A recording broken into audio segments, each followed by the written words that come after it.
5 taon na ang nakalilipas matapos barilin ng mag-asawang George at Marcel Vigo sa Kidapawan City sa lalawigan ng North Cotabato. 5 taon na rin na nakabinbin ang kaso sa korte.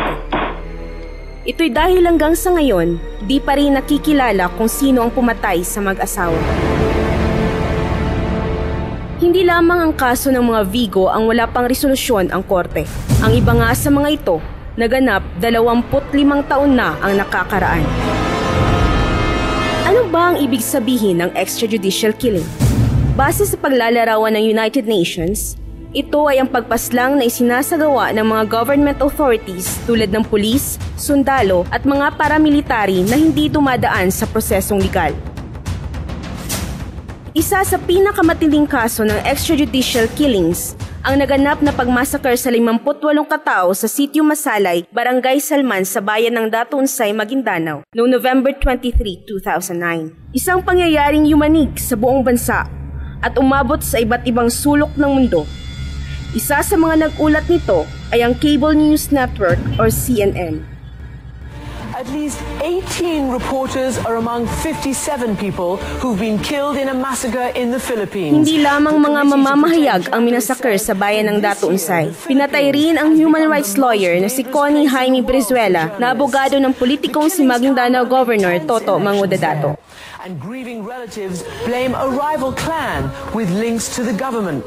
Bagamat kinasuhan na ng multiple murder ang mahigit 170 mga sospek sa massacre, lalo na ang makapangyarihang pamilya ng Ampatuan sa Maguindanao, kalahati pa lamang dito ang nadidinig sa korte. Dismayado na raw ang iilan sa kanila. Tanong nga ni Monet Salaysay, misis ng pinaslang na radio broadcaster na si Nap Salaysay, may patutunguhan ba ang mga pagdinig na ito? Kung ako ang tanongin kung ano ang takbo sa kaso ngayon, kasi magto 2 years na po, ako wala talaga akong magandang masabi tungkol sa takbo ng kaso. Kasi wala naman akong nakita na progress. Ganon pa rin, balik-balik yung hearing. Kasi magdadalawa ng taon, bakit ganon ka tagal yung pagproseso? Ito ay sa kabila ng umiiral na mga batas at mga ahensya ng pamahalaan na nangangalaga sa karapatang pantao. Bakit nga ba nangyayari ang ganitong uri ng pagpatay? Bakit hindi napaparusahan ang mga may gawa ng krimen? Bakit nananatili ang kawalan ng hustisya sa mga kasong ito? Malaki umano ang kinalaman ng politika, pera at pang-aabuso sa kapangyarihan sa mga kaso ng extrajudicial killings sa bansa.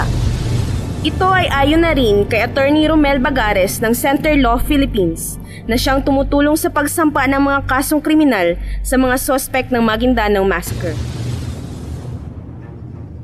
Natural na solusyon sa ganitong problema ng kakulangan ng naaabot ng ating pamahalaan ang makipagkontrata ang ating pamahalaan sa mga warlord. Kaya yun ang nangyari. Merong transactional politics, political patronage.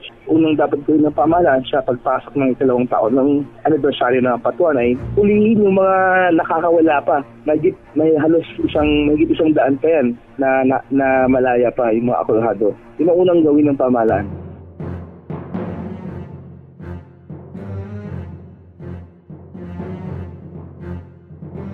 Sa harap nito, hindi nag-iisa ang mga biktima ng pamamaslang at ang kanilang mga pamilya sa paghahanap ng hustisya.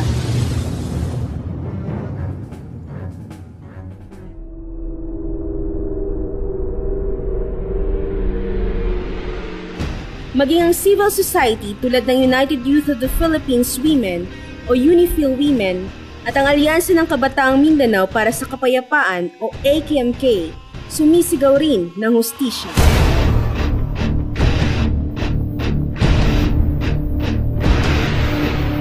Bilang isang NGO na nagsusulong ng paggamit ng hustisya mula sa mga human rights violations, kaisa tayo sa mga programa na layong makamit ang tinatawag nating kalayaan sa anumang uri ng karahasan, lalong-lalo na sa mga kababaihan natin kung saan ating matatandaan na may mga babaeng kasama sa mga pinaslang sa Maguindanao Massacre.